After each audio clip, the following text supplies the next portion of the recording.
Okay, so right now you're looking at the electric motor. This is the stator winding, and this right here is the rotor. And the windings here on the outside are the run windings because they're bigger diameter. And then if you look right here on the inside, you see these are start windings. And then if you look even closer, you can see that some of the start windings are burnt in there. You can see that dark discoloration. And the same over here. So I don't know what really was wrong with this compressor, but it looks like one of the windings had trouble. And I do not see the internal overload. I don't think it even has one.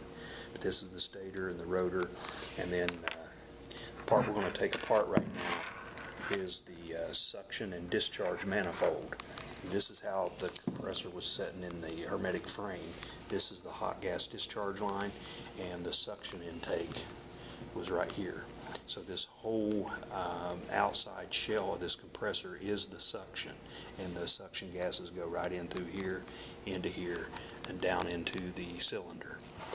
Then it gets pushed out the discharge side right here, and you can see they left their tubing benders on there for support, and they put in a lot of extra room here for vibration.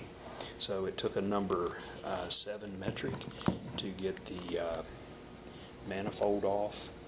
So these are number 7 volts. I don't know what the torque requirements was on them.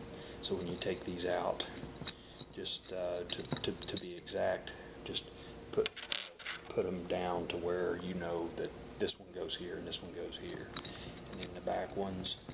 And then when you take the suction and discharge manifold off, what you're looking at is the valve plate. You got actually two valve plates on there.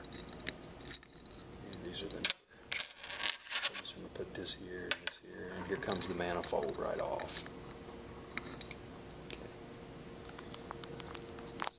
The manifold. I'm just going to lay it to the side. This is the valve plate, and this is your discharge valve. When on the upstroke, that piston pushes this up, and this is your other valve plate right here. And underneath here, this is the suction valve on the downstroke, and you can see the piston right here in the top. And when I turn I'm going to turn the rotor, and you can see that piston going up and down if you look right down into the top of this thing. You can see that it's kind of ingenious. As I turn the rotor, this thing goes right up and down. It's kind of neat how they got this wobble plate back here that transfers this motion into an up and down motion. It's really neat. So you've got this valve plate that sits on here, and then you got your discharge valve plate. It discharges up into this area right here, and then into this area and out.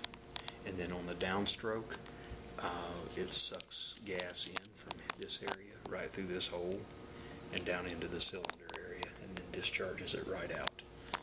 And that's how the whole suction and discharge thing works.